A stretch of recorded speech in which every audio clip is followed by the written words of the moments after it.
here. We will definitely not shut up and dribble. The champ is here. I must be the greatest. The champ is here. I'm going to continue to stand with the people. The champ is here. I will not lose. I'm a bad man. I shook up the world. Yes, welcome. You could have been anywhere in the world, but you're here with me. My name is EJ, and I got my man. Hey, mate. And we back, man, and we are back. Welcome to another episode, man. We are here, season 5, man. Let's go. Yes, sir. Yes, sir. So, we're going to bring it started off with just a locker room, man. There's lots going on since the last time we had a chance to speak to you. So we're going to kind of just recap it and talk about what's been going on. And we're not going to cover it all, right? We're going to talk about some of the top topics, and we're going to leave some space. We always have the live shows that's coming up this month. So some of these topics will either come up again or some of the things that we missed. And as always, if there's things you want to hear or you want us to talk about it, maybe even make a dedicated locker room for some of the topics, we'll spend more time to jump into that, man. But it makes, man, I figured there's no better way to start off by talking about, the sport that we all love, the king sport of the sports, and then jump right into that NFL and talk about the Super Bowl, not only because it's the top, it's the shield, but it happened here in Las Vegas, man, here in our home spot, man. So what's your kind of early thoughts, or what do you want to share with the people about the Super Bowl? Anything? First of all, man, it's good back talking to you on the pod, man. It's been a long time coming. I was cool when we was first getting on, and then as the countdown started before we got on, your boy started sweating a little bit. So if I lose a couple of layers of clothes, I don't know if it's nervousness, I don't know if it's excitement, I don't know if it's what I'm sipping. It might be a little bit of all three of those things. But no, it's good to get back and talk to you, my guy. It's been a while. I've missed this therapy. To those audience and those our friends and listeners that have been listening, we back. I've missed talking to you guys. I can't wait for the live show. For those that hop on, as we get back into the rhythm of those things. Thank you for all the thoughts and prayers and all those things that we didn't know or we did know from all you is very much appreciative. We all are in good health. I pray that you're in good health as well, and I'm really excited. So with that being said, Love it. let me adjust. But with that being said, man, Super Bowl was an experience, something that I will truly never forget for a lot of different reasons. Whether it's the game, obviously Allegiant Stadium, week leading up to it, the game, and all the festivities within the game, after the game, man, or before the game, it was a lot. And I have some opinions on it, but I you're a vet in this game. You've seen this movie before, obviously not in Las Vegas. That was a new coming and first of hope many, long time down the road, but many. I want to hear your experience from somebody that's seen it a lot, and I'll give you mine as a newbie. Well, yeah, I think we talked about it, right? Like, one of the reasons probably why our break was so long for us to get started back, getting back on the mic, is people don't understand what it is to like host when you work in sports, to be a part of something like that. And then for it to be in your home city, your home area, there's just some added demands, requests, emotions, that kind of come with that. And then for it to be the stakes so high, right? The first Super Bowl in Las Vegas, right? Like that has so many expectations for people that were a part of it, whether you were a volunteer or you just got to come to it, right? Like, those financial expectations was probably high for some of those people, paying to be a part of it. But no, man, like I was just happy, right? Like, even the customers and clients that I represented that I handled, we had little to no complaints, and that's like hardly ever after the Super Bowl, right? With it being such a major event, and then just the accolades of how like Roger Goodell, the league, other event people just say that we did it, we know how to do it. So I think that's what I took away from it.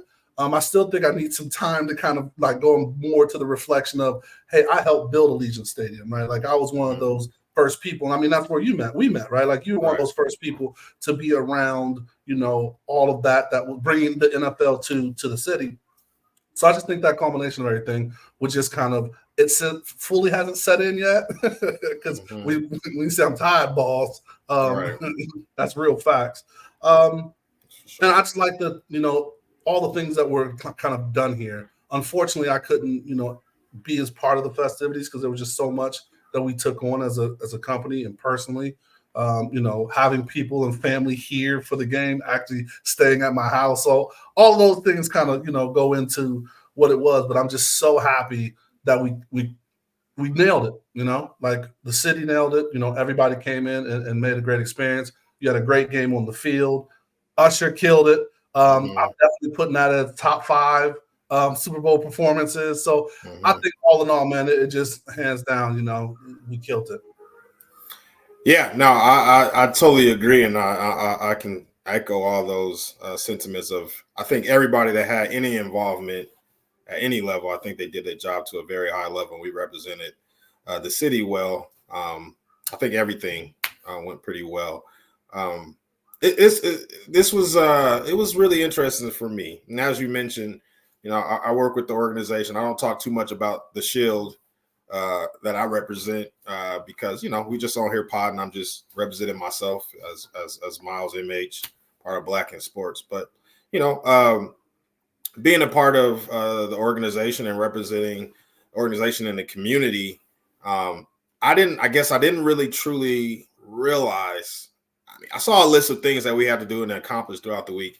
I didn't realize how many people come into the cities of the Super Bowl just to be around the atmosphere, not even associating with the game, so to speak, or not even have the opportunity to get to the game, just to be a part of that. I kind of underestimated that. It maybe it's unique because it's Vegas. I doubt it. I think I went to several events throughout the week that it's just kind of travel with the Super Bowl all around. Wherever the host city is, they host their events there. So that was a large undertaking that I was not fully aware of. Number 2, I had the impact that the NFL and the Super Bowl has on the host city when it comes to just long-standing programs. I was a part of the host committee, and I got to sit on the charities board. And one of the things that I learned in working with the charities board was how much was dedicated to nonprofits, over a couple $1 million to local nonprofits here in Las Vegas were impacted through the Super Bowl. I think that's fantastic, and that's longstanding impact on the city that goes well beyond the game itself. And so that was just a pleasure to kind of be a part of and be able to see and work and all of those things and kind of meet new people there. I did also understand that, as we all know, Vegas is a big city, but a very small town. So I saw probably a group of 100 people well over 100 times throughout the week in different functions. I'm sure you can attest to that same situation as well, EJ. So that was new. The thing that I really learned, and you're a vet at this, and I'm interested to see how I can kind of improve at this as I get older and kind of mature some things. I am really good at. I could talk to people. I think this podcast has helped me when just communicating to just different people and finding lanes of commonality or whatever the case may be. But there's just certain settings that I'm not fully comfortable yet. And those are the talking to people in nightlife and how those things kind of mix. I don't know if we're talking about business. I don't know if you're trying to get on something. There's a time where when I'm going out, there was a mission that I was trying to accomplish. I don't even get to that headspace anymore in this new waves of life. So that was something about Super Bowl that I didn't really fully understand. When we go to a function and I need to connect with somebody for some business, but I don't know if we talking about tequila or young lady across the room. I don't know if I really want to talk about. You know what I mean? So like those things I have to learn how to do. There were some opportunities where my wife got to come with me, and so I felt a little bit more comfortable. But in those other situations, I had to. I guess there's a learned skill that I'm really interested in taking notes in season 5 on how to better accomplish and be effective in those sceneries. Let's just say that everybody in town is not on the same agenda. Correct. Between the day and the night. You know, some That- agendas kind of there's steer some- when you're looking for some people. Like you look at the network, like, oh my God, this person is the GM of this brand, and I want to talk to this brand, and like, hey, you should sponsor Black in Sports, or hey, there's this youth initiative that I'm talking about, and he's like, yo, what's up with Shorty over there? Yeah, I'm like, huh? Wait. Oh, is she on your team or like? Damn. Oh, okay. I didn't know he was on that time. I guess we could have a luncheon. We could talk about this. Yeah, because I don't even know how to really talk about it. So there's a skill that I guess I gotta fully understand and learn here coming up. But the game itself was super dope. Amazing for sure. As much as the Super Bowl is a TV product, it's also dope in person. I had to kind of pitch myself moments of like, dang, I've grown up in my whole life just watching this and all those moments of the Super Bowl, just kind of being a part of it in the flesh, and having my family be able to experience that, from my wife to my daughter had to experience some things throughout the week. I'm extremely blessed, and it was a really dope and exciting week. But you can come back, NFL, come back, just give us some time. Right. Yeah. We on break right now. And I said, when we break, come back. But let's give us a little time. But no, it was super dope, man. Very appreciative. And I wasn't back and forth. It may happen this year. We'll see what happens. Hopefully they get the dates all together. It's supposed to be in New Orleans, and if the dates don't work out and all that stuff, if we back-to-back Super Bowls in Vegas. No. No, we good. wrapping it up, man. Definitely. No matter what city. Well, I won't say no matter what city, because like those cold cities, it's a little tough. But either way, if you have a chance and opportunity to go to the city where the Super Bowl is being held, even if you do not get a ticket, it's a really great experience. 100%. It's almost a week-long experience, and they do a really great job of covering that, catching that, and being over all of the things for families, for the kids, breaking that next generation. And then even the knowledge base of things that are going on. So definitely, if you can do that, jump out. So then the next step, because it's a busy time, and like I said, once again, one of the reasons we take off is just because it's too much to juggle, is NBA All-Star Weekend. Mm-hmm. So, I'm talking to my MH, and I'm like, MH, man, it's an Indy, your old stomping grounds. You spend some time there. We've had a couple of people on the show that are from the Indy area. So we're like, yo, put it out there way before Super Bowl. It was like, maybe we do that, man. That sounds good. Let's do that. Yeah. Let's do that. Yeah, after the Super Bowl. I'll tell you, bro. I couldn't do it, bro. I tried to swing it, man. I just couldn't. I couldn't make it. I needed some sleep. So I'm gonna be a lone star to talk about what it was there. Then it makes you kind of come back and kind of tell us what you thought about, just kind of from a viewership, right? So they're live. It was cold. It was cold. They got us. You flew in the first day, and it was Gucci, and you're excited. The All-Star Weekend atmosphere. The Pacers and the city kind of really rolled it out, man. They did a great job connecting a lot of things, and then that snow hit and reminds me why I love and why I ultimately moved to Vegas. But it was tough, man. Like really rolling out to go to something like that right after the Super Bowl with like not me attending the Super Bowl, because a lot of people attend to work at people. I don't think it makes they get the breath of working the Super Bowl, Sure. But no, I think the city did a good job to control the things they could control. The downtown area, they had like a lot of things that were outside, because they weren't planning on the weather to be what it was.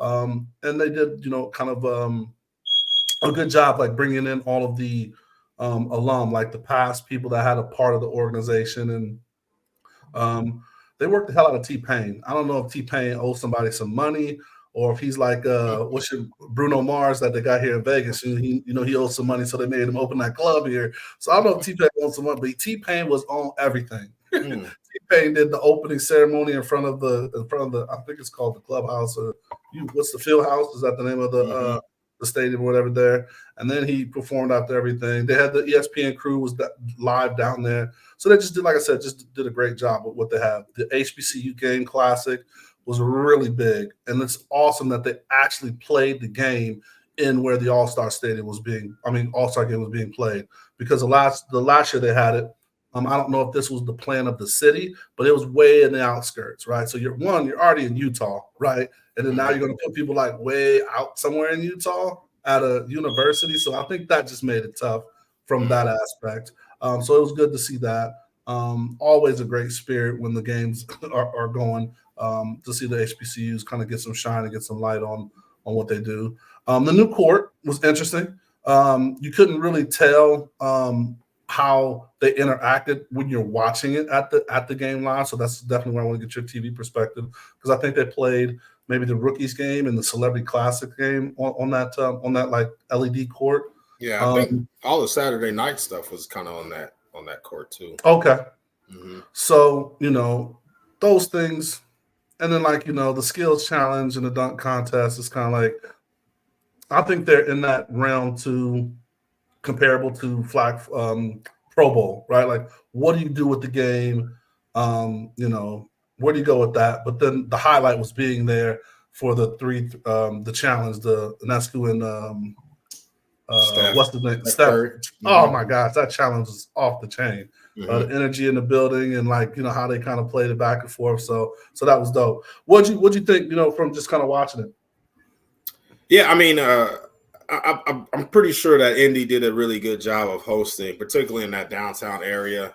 From what I experienced, I know Indianapolis, that downtown area is very walkable, so I can understand it. Well, it's probably terrible being cold, but at the same time, I could probably imagine how a lot of functions were kind of close to each other. You can, it's because I think it seemed like, I could be wrong, but it seemed like the skills challenge, everything Saturday night, all that LED court was like at Lucas Oil. And then there was the game was actually at the field house, and all those HBCU classes was at the field house. So all those kind of things are very like walkable, so to speak, within downtown area. And then that jumps right into the nightlife. Now it's not Las Vegas nightlife per se, but it's all attached there, and it's a very cool kind of vibe. So I can imagine it was pretty cool for the city there. As far as what I remember, I'm pretty sure that the HBCU, I can't remember the classic, and forgive me, I should have probably looked this up before we got on, but I know they always do a football game there in the city. Maybe the Circle Classic, Circle City Classic, or yeah. So I know that's been a tradition for a number of years now. So I can imagine the HBCU Classic was really nice at the All-Star game, just because that's embedded into the culture there of the city. The game itself, I mean, the activity, the festivities look really cool on TV as far as like the LED court. I am old school, so I'm like, hey, man, y'all doing a little too much with all the graphics. I felt like I was watching LeBron Space Jam. Like, I'm gonna need to take a nap just to digest all these lights down. Yeah, but overall, I thought it was pretty cool. I'm trying to think of some things that really stood out to me. Aside from Anescu and Steph Curry, I thought that was really cool. I think that's going to only continue to grow, as I know we're going to talk about later, as the popularity around women's basketball and the W continue to grow. And it's going to be soon that the NBA is going to need to be leveraging them anyway. Stuff. I don't think that's too far out of reach in our lifetime for sure. No, I thought that was super cool. The game itself is really interesting. What happened to the NBA post the game? I think the teams broke 200, and I think nobody was really satisfied about that result as an actual game. And they stopped calling fouls after the All-Star break. That is statistically, I know we're getting into the playoffs now, and they're still not calling fouls. So they're like, hey, you don't want to play defense? We're not going to play either. So it's interesting how the league has turned out since then, maybe for the better, maybe for the worse. The NBA does a really good job All-Star Weekend. We always talk about, I can imagine it's like Super Bowl, so there's probably a lot of different events and meeting people and partnerships, things. I think that's one thing that we do have to touch on as we continue to expand in the sports when it comes to Super Bowl and draft and All-Star game. There's a lot of money with, and you can speak to this better than anyone when it comes to partners and sponsorships that go into these leagues. So, if you want your guys appearances, so I think gone are the days of Pro Bowl and All-Star game where you're going to get people taking charges and competing. You can forget about that. Those dudes are tired, probably. I mean, there's probably 1 million appearances that they got going throughout the week. I know it doesn't look the greatest on the court, but as a pod here, particularly talking about business in sports, I think we have an audience that understands that. I think the fan that cares about defensive rotations and all those things and competing in an all-star game, we just got to be realistic about the situation. Right. It's a little different game now. But all in all, it's a celebration of basketball. It's that next launch into it's about to be an NBA season. I think the NBA did a good job. Real dope stuff. And no, you're definitely right with the business aspect of it, right? Like that's another part from a networking perspective. That's definitely happening there because all of your major brands come out, right? Mm-hmm. So, Pixel had probably one of the dopest activations there. And as you see, like we're watching on the courts for playoffs now, they're one of the league's major sponsors, and they've done a lot of cool things with their commercials. Their activation there was like just amazing. And this just gives the brands a little time to not only bring whoever their top, sponsor, not sponsor, but their top ambassador or whatever to come out and do different things with them. And so that's one of the big things that people don't know about. Like it's a great way for the brand to kind of give back to that, that league or that supporting customer. So no, definitely good stuff that was going on out there. Oh, and the field house, right? Like not in the field house, but the convention center.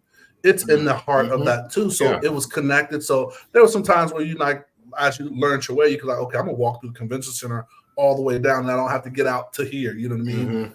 To avoid the weather, which a lot of people were doing. And then lastly, a lot of the education brand things, concerts, a lot of that stuff was held in there. So yeah, all the way around, man, they did a great job. Shout out to Rodney, who works for the Pacers, who kind of hosted us. Rodney. Yeah, get some sleep, brother. No, man. You got a playoff game. You got a home game coming soon, don't they? Don't the Pacers? I think that they go to the Pacers next. So yeah. So we'll see what they're doing, man. So all right, man. Little topic that hopefully we talk more about, man. It was more of a question I was going to pose, but really not spend a lot of time on it. But just really quick, the merger happened. I don't know if any of us saw this with the XFL and USFL. Mm-hmm. And it created the USX whatever FL, just a lot of letters that you don't normally use. They put those together, and they started the league in March 30th. They launched, and they're kind of going. So it's kind of like a football filler. This is that spring football league.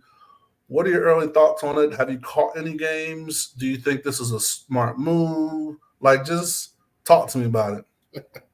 Smart move, probably. When it comes to the bottom line of things, I think, collaboration is probably better than, trying to compete against each other for similar audiences. Have I watched? No, I have not watched. Not even a snap? Not even you flipped in the channel? Because if I flipped on accident, I flipped to something else. Have not watched. Have really no desire to watch. Damn. I think... And this is there's a couple ways I look at this, right? All right. If I'm just being a fan perspective about it, I don't think tackle football in this element is the right vehicle. You can even see in colleges where we've both played in spring games where spring games are now looking a little different. Coach Prime and CU, they're doing a whole spring weekend where they're doing a concert and a talent show.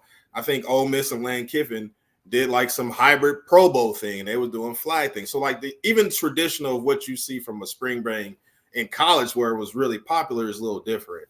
In the NFL, the CBA doesn't allow you to do, a whole lot during the spring. It's kind of OTAs and those are not, they're voluntary and, it's a little different. So right. The traditional tackle football to me is a hard watch for me in the spring. It takes me back to the time when I played where I didn't even really feel like playing football that time. I just kind of want to. March Madness is on, you know what I mean? Like spring break either just happened or you're getting ready to go to it. Yeah, right. I mean, I'm not really into tackling anybody at this point. I think there's an avenue for another version of football when it comes to flag and all those space. I think that could be cool. Okay. For that. But as far as tackle football in that space, it's just not for me. Now, if I look at it on a different outside of a fan, I know some people that kind of work equipment, right? That work in the equipment staff, or they work in, game day operations, or they work team management, so to speak. This gives them opportunities that they might be part-time in the NFL, but they gain more experience when it comes to all logistics that go with the UFL or whatever it's called. That could be used to their advantage, as they move forward in their career, hopefully in the NFL. So for that portion, players, operations, even coaches that get another shot at it, I'm all with you. Me as a consumer, I could probably care less about it, bro. If I'm just being honestly. No, and that's what we're here for, right? We got to tell the truth and shame the devil. So, no, man, I'll turn it on, man, because I'm just, I want to see, where did that quarterback that got drafted and was on someone's squad, and now he's like the player the week or the year, whatever, something like that. So I'll catch it. It's not something I'm setting my whole schedule around. But I don't. Maybe it's a hater in me. It's like, hey, man, if I hope the league works for everybody. At a certain point, the football's done with you. Come work with me, dog. Let's just get to work. I'm pretty sure you learned some things throughout your career that you can transfer to the. It's a young man's game. Hey, dog, we all have those dreams. You lived it out to a certain degree. Come on, man. Come work for me. Come work with me, man. So you do not see that as a transition from playing there to making it in the NFL, right? There's very, very few amount of people, if any, that will make that transition, correct? I mean, unless the way, and it probably will, unless the way that college football changes, it's different from basketball. You literally have that pipeline in college football, right? And I think that is your natural pipeline to the NFL. I mean, UFL, I don't know what the percentage is, so I probably shouldn't talk out of turn of guys that get opportunities. I know the Cowboys have taken advantage of those. Because Cowboys are all in. It's like Jerry Jones said. That makes sense. So they, their kicker is from a UFL kicker. He won something, and he's one of the best kickers in the NFL. He came from the UFL. I can't remember Turpin's first name, number 9, the receiver. He was a MVP of the league, and now he was all-pro, returner. So I guess there's some success stories there. I'm just not gonna watch it. I'll just hear about it when I see you on Sundays or Mondays or Tuesdays or Wednesdays or whenever you play in the NFL, since the NFL got 7 days a week. Every day, right. Yeah. So that's so I'm going to just transition to this really quick and then we'll jump forward too. You said tackle football, right? This is another tackle football. And as we know, during the summer or during this break, the league meets, talks about rule changes, talks about different things to make the game better, safer, and all of those things. And one of the ones that kind of got people hot, I think we've even text back and forth of, and some other clips resurfaced like that. And I can't believe I'm forgetting his name from the Steelers. That was him getting penalized and dirty hits. So what do you think about some of the changes as far as tackling going and making the game safer? Because that was a really big one. And I think, we both played defense. What's your thoughts on it? I got a couple of thoughts. I think, sometimes I don't know if those. I think you're talking about what do they call it? The hip drop, whatever. Drop on anything. Whatever it is. Yeah. I do think it's that's a tough one, bro. It's it's an interesting tackle, but I think there's a couple ways to look at it. Okay. As the game continues to evolve, the game becomes a little bit more. Without getting too XEO in here, it's more like lateral instead of just vertical as it used to be. So I think the natural angles of tackles now are a little different. So as opposed to hitting people head on, we don't really practice that as much anymore, and we don't even call football like that so much anymore. You get people at angles, right? And so it's not like people are getting slower. They're bigger and faster. So If I was playing now at 5'11", 180 pounds, and there's somebody, EJ, I think you over 6'2", and if somebody was 6'2", 230-pound running back, I'm going to figure out a way to get them on the ground. Otherwise, I don't want to lose my job, right? Right. And sometimes I gotta just, hey, you're not going to stop running. I gotta kind of get you on the ground any way possible. So I think that is a disadvantage, but these are the highest performing athletes that we have in the world. You could say arguably, I as a guy that played football. I think these are the best athletes in the world. So I think they can adjust. I think these are the best coaches in the world. They can coach it better. And we want to keep the game. We want to keep the best players as healthy as possible. I know we all are into the fantasy football world to some degree. It really stinks when you waited all summer and you got somebody in the first pick, and now your first pick is done for the whole season. You know, that it makes you not want to even play fantasy football anymore, right? So if it's keeping players that are marketable for the league healthy, I think it's all a good thing for the league, to be honest. I'm not one that plays. I'm not trying to tackle anybody. So I think maybe we can ask somebody during the season 5 of what they really feel about it that has experience. But for me, I think these are highly trained professional athletes. It might not work for semi-pro guys, but I'm sure they can make it work for the NFL. Well, they have to, right? Like that's when it comes They down got to it. So, I mean, we talk about things that are life shit, like oh man, but like if it's your job, you're going to adapt or be broke, right? So, Right. I mean, that's the bottom line. So we get that part of it, but I'm just thinking, like, I mean, we use ourselves as comparison, right? Like you, me, whatever. But Derrick Henry's still in the league, man. Like that shit's a problem. Like, Yeah. What are you supposed to do, right? And then I think take the 15 yards, man. Right, or whatever the penalty is. But it's going to start coming with a fine, right? Because like that's what they want to hurt your pocket. Like it hurts the team, like that, but it's a long game, and like it's like, well, you want to get them down, or you want to score a touchdown, right? Like, well, I just think like some of it was talking from I play defensive end, from a defensive end perspective, is like you're fighting off this 300 and whatever pound tackle, and I'm getting just a slight vision of like maybe catching that running back.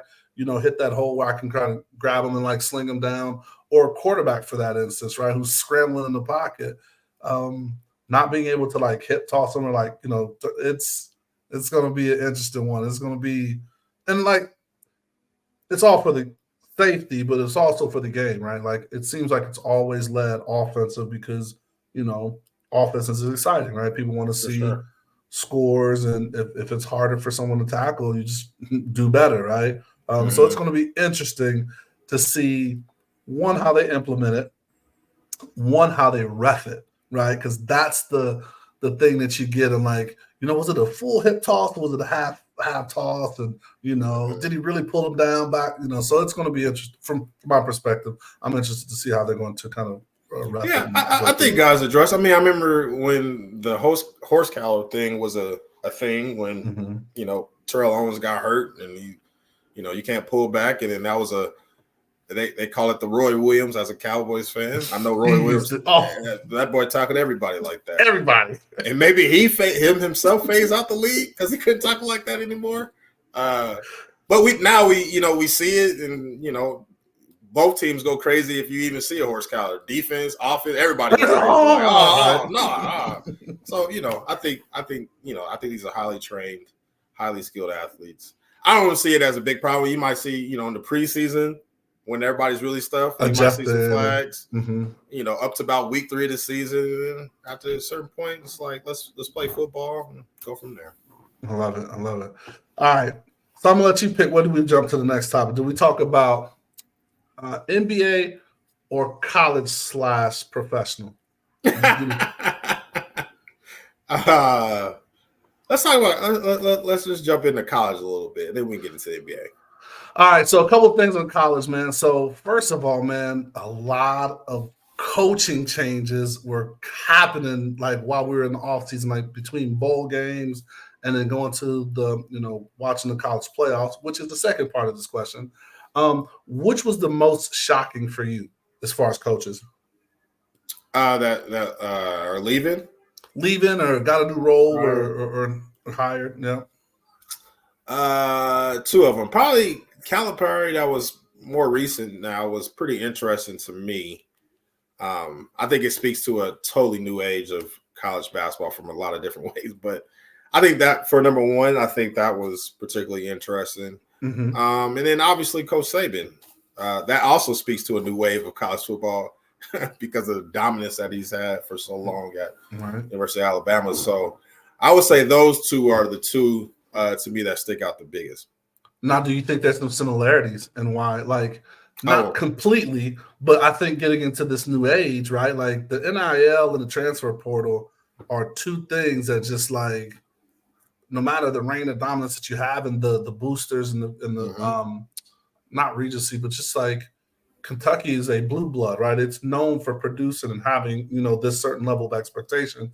And the same thing with Alabama, right? And Georgia's been whooping that ass for the last couple. And then, you're starting to get other people that are getting these NIL deals that are maybe helping and lead to the advantage for, like Michigan, wore the crown this year.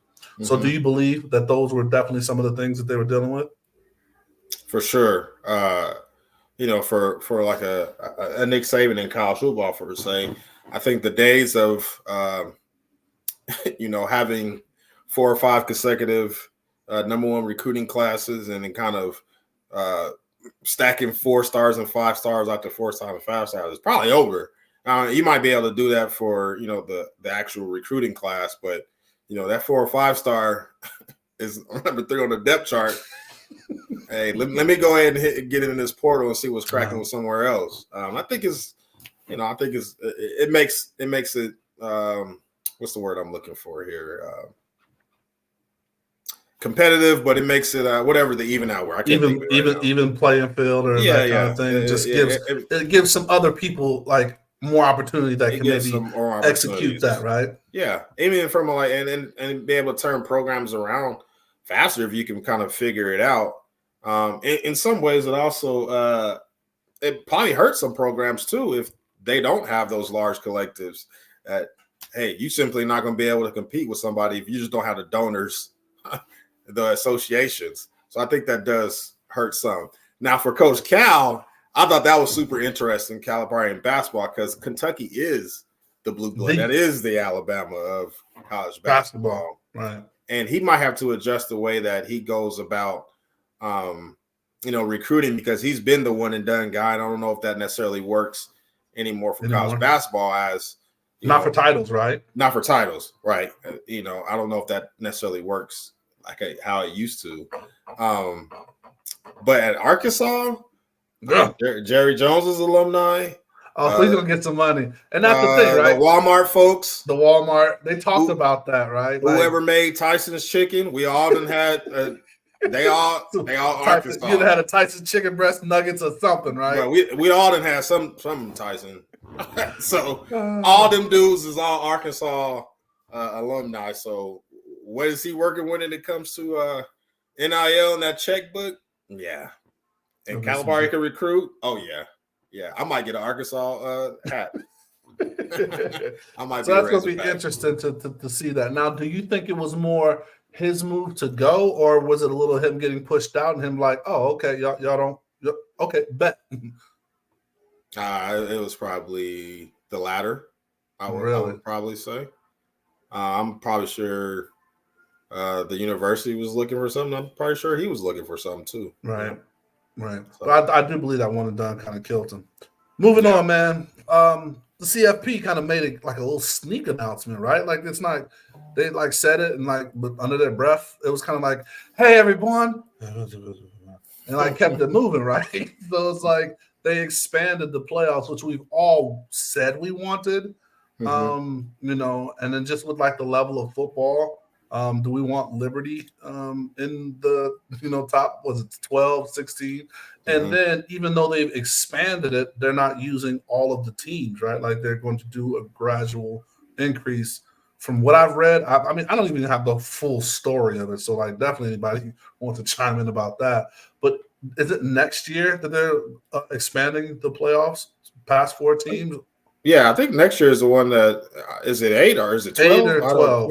That's the yeah. I want to say 12, but I'm excited for it. I think that's really cool. And as somebody that sits in, and we both sit in Las Vegas, I would imagine as things progress that we'll be able to witness some of those top flight college football games. What's also interesting to me is college football and what the NCAA is still here, but as it is, it's starting to definitely separate. Oh, I mean, we talk about the video game that's coming back. That you don't see NCAA nowhere when it comes to college football. So I'm interested to see how that continues to progress. I mean, the Pac-12, as we know it, or Pac-10 is a Pac-10? It's a Pac-2 now. Whatever you want to call it. And there's a lot of lovely people that I've met with the Pac-12. So I don't know about those things, but I wish the best for them. Yeah, totally wish the best for them. But yeah, I just think this thing is different, and I'm excited to see. But for all that reason, it's back to the reason why I wouldn't watch the UFL. I could just watch all this. And they're playing for more, right? Like, because man. Who cares? You know what? We should go out in the streets and be like, hey, what's the name of the trophy for the USL? Oh, bro. Name the roster. Name the team names. Where do they play? No disrespect. RIP, Vegas lost this team. We had the Vipers, and I was like, damn, we can't even keep a USFL team or whatever. Yeah. All right. Moving on, man. The money grab, man, right? Like, or I don't even want to call it a money grab. We're just kind of talking about just the business of sport, right? We talked about how you quoted them the biggest loser of all time last year, but just how like DirecTV lost the Sunday ticket, right? Mm-hmm. Being one of the biggest loser, and then why am I drawing a blank? But Amazon taking over the Thursday night games, right? So you just saw all of these movement from the digital contact media and all tied around sports to where like the playoffs this last year, like Peacock was like, oh, you want to catch this playoff game? Hey man, go ahead and run me that $5.99, kid. Hey man. If you cancel by next week this time, you good. But you gotta remember. Right. If not, run me my money.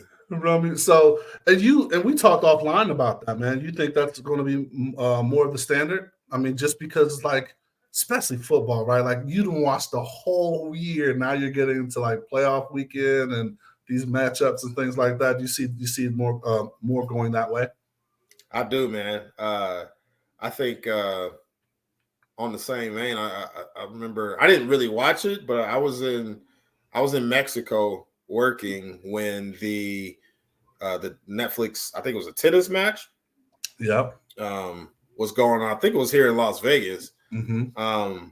But not being able to really understand any part of the TV because a lot of it was in Spanish. But I was like, oh, let me get on Netflix, and I was like, oh, dang, let me go ahead and just watch this.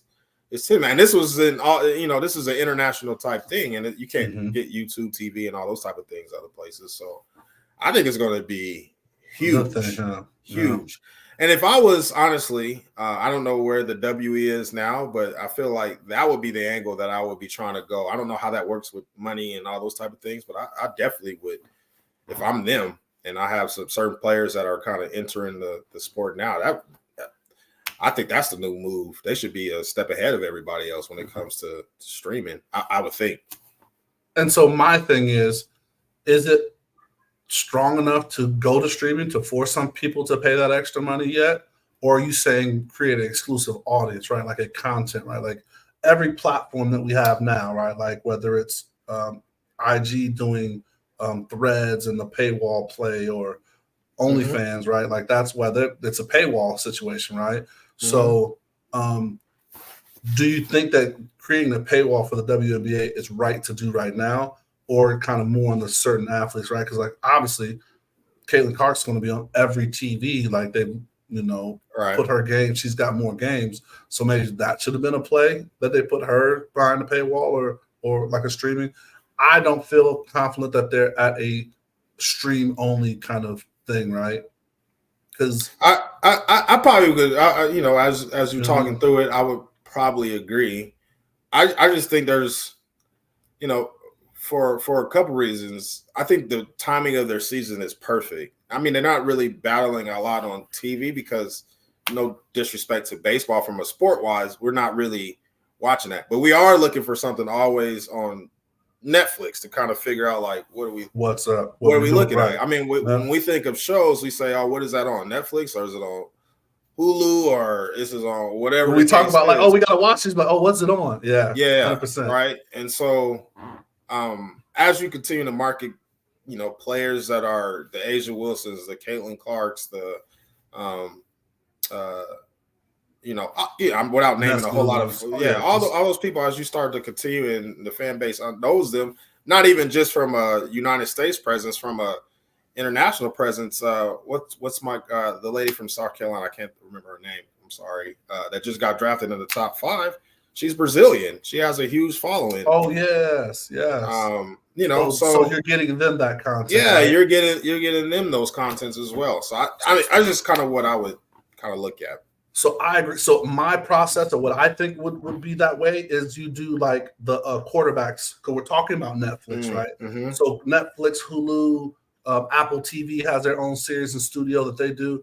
I would follow that draft class. This class is the most watched, like really changed the game class, right? And they say it heads with Caitlin, but Angel Reese was her villain, right? Like everybody knows that. Yeah. You know what I mean? And then, like you said, the young lady from Brazil, amazing story. Like her family didn't see her game till like they flew them out for senior night or something like that. Exactly. So I think that process where you're like, hey, let's follow them. We'll take some of the game stuff because like they can get that. It was on TV, the Final Four, all that shit.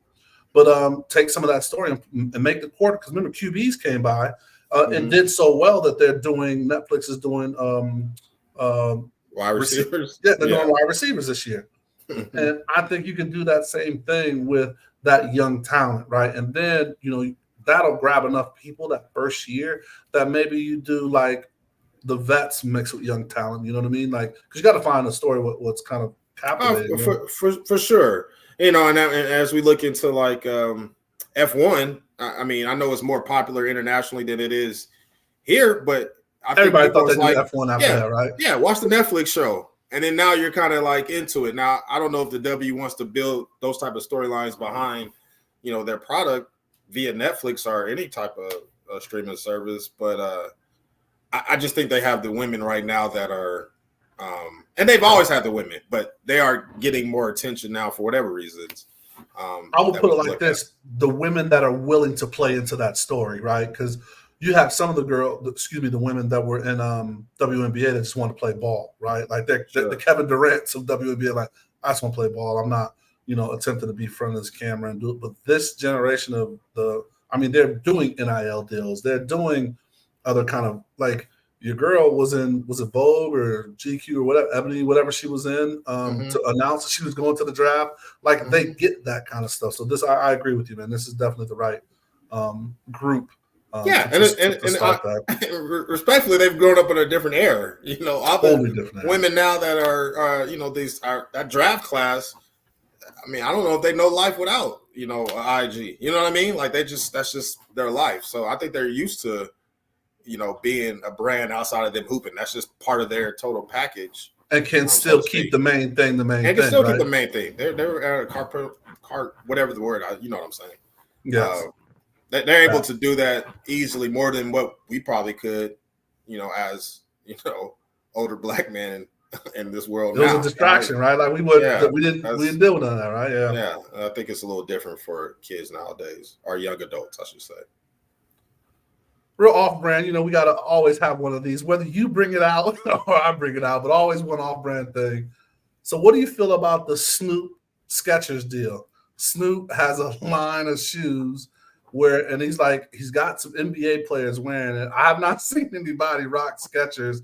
Joel Embiid. Maybe that's why his legs ain't working right. Julius Randle. He's my Knicks guy. He's on Skechers. There you go. So I saw that commercial with him and Martha Stewart, man. Like that's a money-making combo, man. But I just thought that was funny. And then where the hell is go ahead. Can we stop on that real quick? And maybe we'll get to it. I know Caitlin Clark signed for what, $28 million. I know some controversy there for her own shoe with Nike. 8 years, 28. Mm-hmm. Yeah. If I'm the agent for Caitlin Clark, I don't know who the agent is. I don't know who represents her. Probably much smarter than I am on this pod.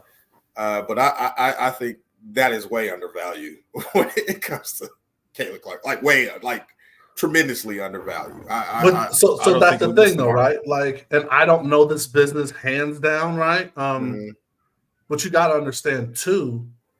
It's like when you talk about NFL people getting their contracts, right? Like it took one tight end to break that ceiling to say tight ends start getting paid like wide receivers. Sure. So she's still in the WNBA. So there's like a level, you know what I mean, that's just not quite there. Like I know that we all wanted when the swoops came out, right? Like everybody was like, yo, those are fire, but like are we all going to be like, yo, let me get the Caitlin Clarks? You know what I mean? So yes, I agree with you. I really do.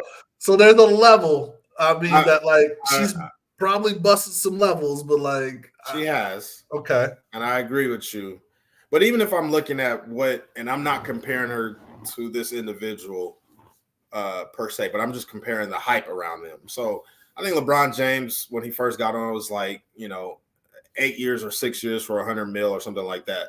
This is in 2003, his first like Nike contract. So you're smarter than me when it comes to numbers and math. Whatever inflation rates divided by 2, carry over to 1. I don't know. Right. Whatever the case is. Right. Whatever that formula is.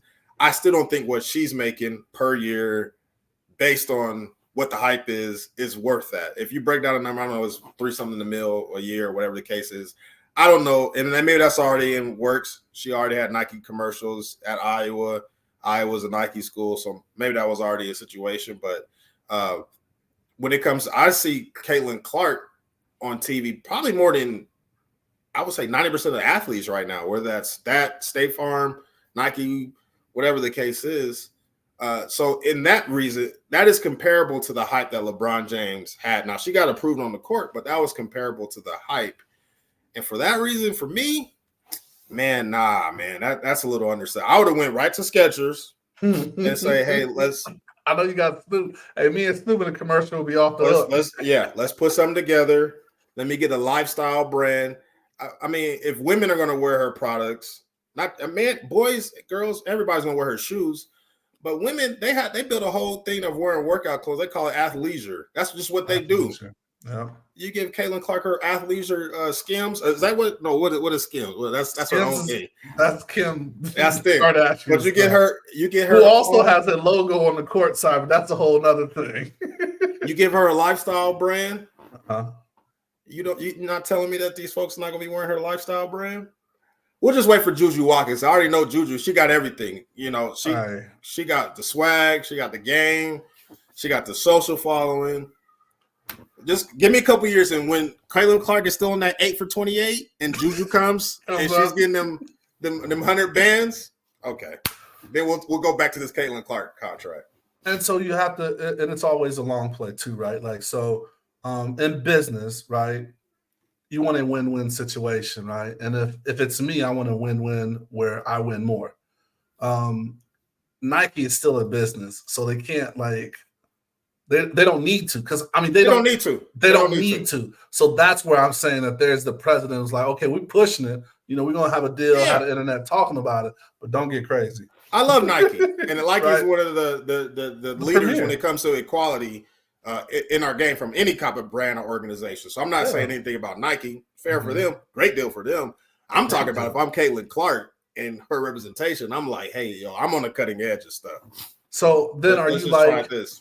But then are you in that Magic situation where it's like, hey, I would rather be with Nike than, go with Reebok? Like, does anybody I think of it more of the movie that we just saw where we only saw the back of Michael Jordan's head, and he said, hey, I don't want to be Converse. What was the name of that movie? With the Nike, the Jordan movie, whatever. You know what I'm talking about? Yeah, what was it? Yes. You only saw back of Michael Jordan's head. That's it, because it wasn't about him. That's all you saw about him.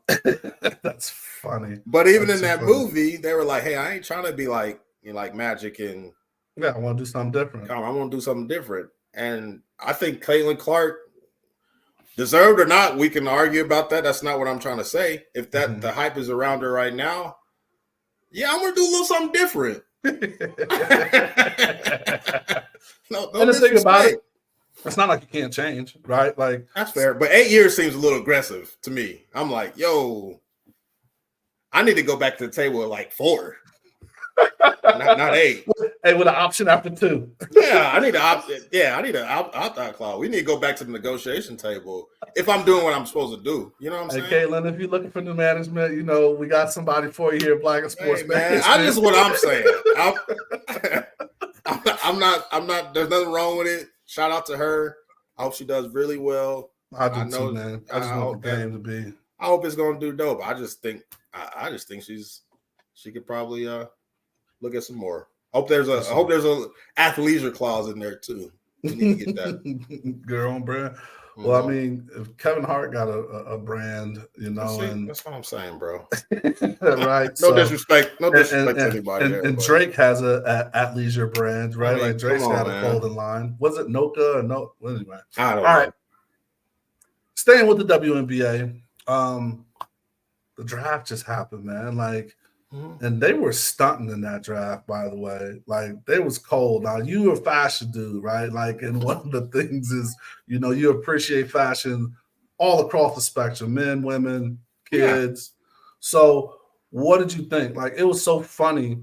And I'm gonna mess her name up, but she's a twin. She's one of the commentators that's on the desk with them. Ogumake, is that how you say it? Mm-hmm. And she's like, I remember my draft day. She's like, man, y'all look rich. when they made her wear a certain thing or something, the business casual. The business casual, right? The athleisure suit. And you know, these girls are coming out in gowns and custom made, like Gucci this, Versace. But no, they looked amazing. You know what I mean? It was good for them to be able to shine, and that spotlight was on them. So I think their draft is getting better, right? Like, you know, highlighting the talent, giving them a chance to speak, having the fans, you know, interact. So I think they did a really great job with it. And, you know, I'm excited to see, because there's some matchups that happen to some of them getting on teams, but it's just a scary part of it, right? That we go back to whether they should have an expansion or not, because it's only a 144, right? So some of these drafts, you know, are they going to make the teams and things like that? So I'm definitely excited to see what happens. The season kicks off rather soon. Definitely, we always like to give flowers. So shout out to the Aces being the first WNBA team to sell out their arena before draft day. Shout out, Kay. I see you, KD. You got them initials now. Now, come on now. Hey, right. You make something happen. You get them initials. Yeah, shout out to KD, Adrian, Sam, everybody over there, Nikki, everybody that's over there at the Aces. And buckets. Don't forget that challenge. Hey. Don't forget. This is the year. I'm on a new workout plan. You got to do I've been drinking green juice. I've been drinking green juice. Oh, shit. I'll be ready. I'll be ready to get my art, the art, Paul, but I'll be ready to get that knife. But anything else on the draft that you got, man? No, I think it was dope, and I think it goes back to what we were talking about a little bit with college basketball. We know these women. We've gained a following. We know we're familiar with the story, their brand, the rivalries that were built in college. They're moving on to the pros. It's easy to follow them. I've always thought women, when it comes to, maybe because I'm not a woman, when it comes to fashion, they're able to be a little bit more versatile when it comes to their fashion and express their own personalities differently than maybe men are or men do, I guess, per se. I think they could take more risk, I guess. I don't know how to say that without sounding crazy. And so you can see their own person. I mean, shoot, even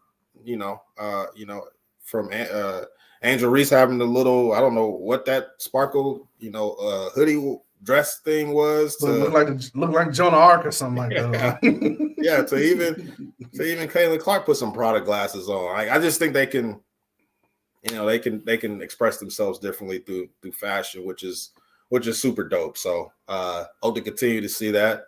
And I'm excited. I know they said they're expanding to San Francisco, and that market is getting the team. And there's a few other, there are a few other markets that there are, a couple more that they're evaluating. Negotiating.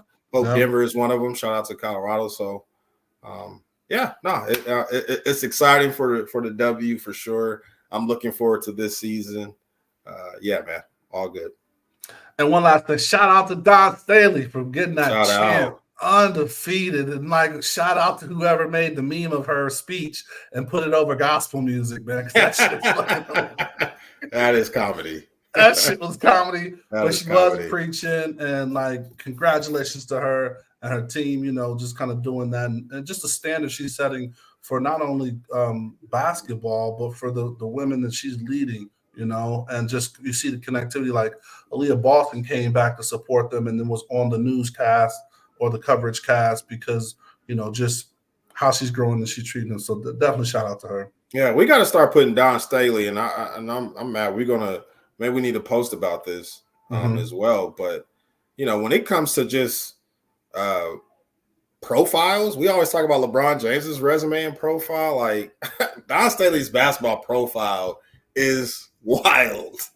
And we saw what she did to Marty Marr. So like, oh my goodness, that Martin episode, that profile. But I'm praying for protection for Don Staley, because when you get to that height of heights of level, people are always going to try to tear you down for a lot of different reasons. And more of, you know, I think it's a time where she's going to start getting questions that might not have anything to do with her team in the game, just because her voice weighs that much in women's basketball. So she's going to be able to answer about what Trump said and about whatever, you know, very, very soon. And I'm just praying for protection because, you know, when you're up there, you know, not a lot of people can breathe in that altitude. So they're going to try to tear you down. So really praying for sis on that for sure. Super facts. Man, let's jump into keeping it on the basketball court. You know, the WNBA finals, you know, the playoffs, have started. We got through the playoff, and the funniest shit is like all the LeBron memes, like who the hell created this play and shit? And was it like 4 out of the 5 years or 5 out of 6 years? Yeah. That's the only way this nigga made it. Yeah, he all in the mix, hustling. Get out of here. But yeah, man, so this is where I paused. I didn't think it was going to happen this early in the season, but yeah, clap it up for your Knicks. So how you feeling about the Knicks? I mean, hell of a, hey, that last game, what was that, yesterday or 2 days ago? Yeah, okay. Yeah. The boys look like they're for real, man. What we thinking, man? Yeah, man, I don't want to come on here and talk crazy and then have to backpedal. Yeah, I am taking a humble approach. But I told y'all a long time ago that this is what was going to be with these Knicks. They play hard, man. They play hard. They play together. It's kind of cool to see in the professional sports where they probably have one star where it's all about the stars, where, you know, hard work is still valued, and they are just a hard-working team. And I think that's why they ingratiate themselves to the city of New York. To the commonaires of the league, you know, watch them and then watch the Phoenix Suns when it comes to jump shooting and basketball and, you know, light-skinned dudes, because they whole team play. I'm messing with already. You. They episode the Knicks really go hard. So I'm you know, if we can get through this series, I do think this is going to be the toughest challenge, particularly for Jalen Brunson. But if we can somehow get 2 more games and beat this and wrap up this series with the 76ers, we're going in the Eastern Conference Finals, and I am going to be there. Piper, Boss Lady, if you see this, I'm going to be out for 2 weeks at the Knicks make the Eastern Conference Finals. Just let you know. There it is. Put it out there. No, man, and to do it without Randall, right? Like one of your pieces. Like that's really big. Like you said, coming together, work hard, you know, hustle team. So Eastern Conference. So what do you have for the West? You said you're there, right? Yeah. Okay. I mean, as long as Jokic is there, and we got to talk as soon. We got to have this discussion. Maybe this is for the live. Uh-huh. I don't want to be a prisoner of the moment, but it's going to be really tough to beat that dude. So, dude's a different animal, man. That guy's different. I think ultimately, I don't want to say. I think ultimately it'll probably be Boston and Denver if I'm thinking realistically. But I do like how the Knicks match up with Boston if we get to that point. So I'll just leave it at that. There we go. What do you think, man? Who's your sleeper? What are we thinking? I mean, you got to take the title. I think Denver all the way. Like, it really doesn't matter. Everybody else is just kind of, hoping and wishing to get in their place. And I just think they're on a whole nother level, man. They are. Just even they play. Just look at the last game. Like, they played horrible. They just shots weren't falling, right? What's the dude that hit the game-winning shot? He was like Jamal Murray. He didn't do nothing the whole game. He was trashed the whole game, and they thought, just keep shooting, and he hit the shot to win. Yeah, I just think you got to take from it. And I do agree, like, Boston's but I think y'all can take them though, right? Like, it's a 7-game series, right? So it's just who's on, who wants it. Not to knock them, but they've folded. Yeah, they just lost to Miami today. So the East is open. The East is open, right? Like, it's who's going to kind of want it, and just kind of claim it for themselves, right? So we'll see. But I agree with you on Denver, man. But Denver is like, fuck, bro. I remember Michael Jordan when it was like, hey, man, if the game is close, Michael Jordan's going to win. And that's kind of how I feel about Jokic. If the game is close, I don't know. He might hit a shot. He's going to find a pass. I don't know what it is. Even more so than what LeBron and even Kobe, to that matter, were to me. I think Jokic is that where it's like, hey, if the game is close, you can forget about it.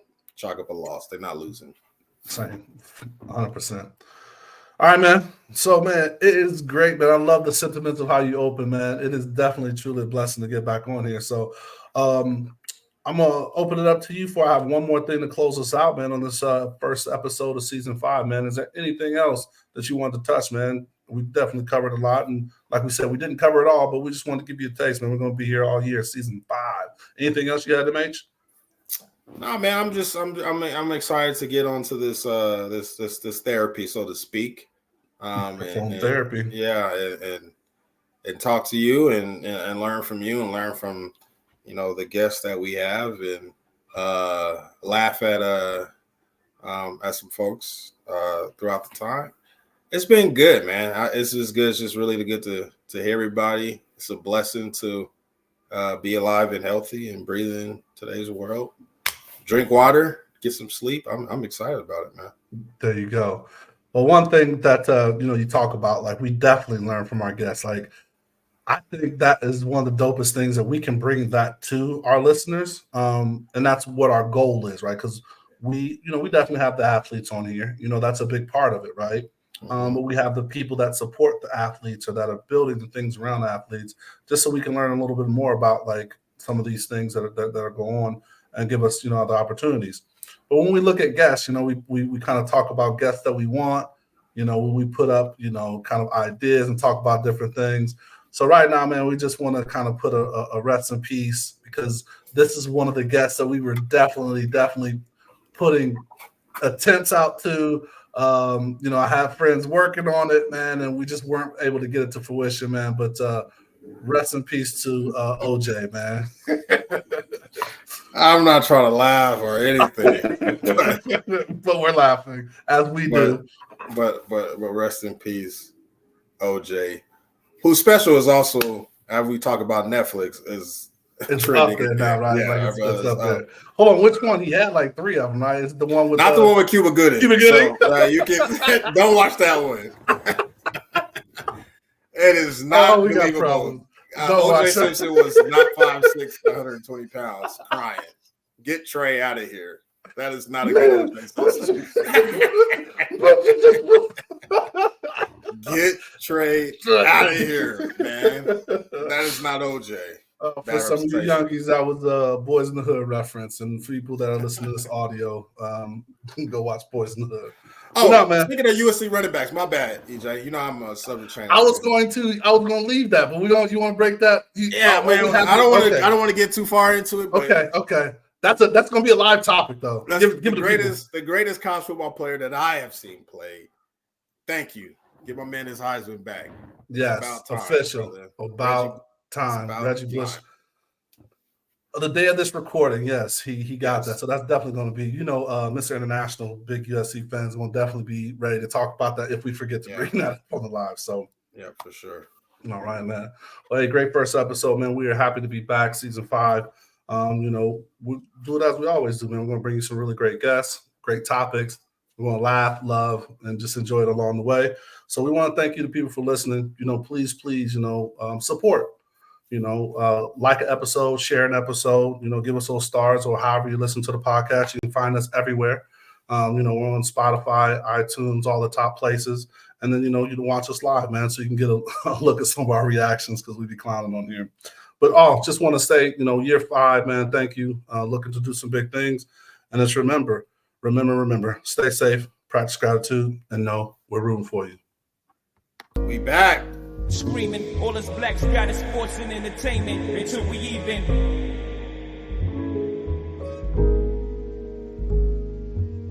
Assuming I'm rooting for everybody that's black.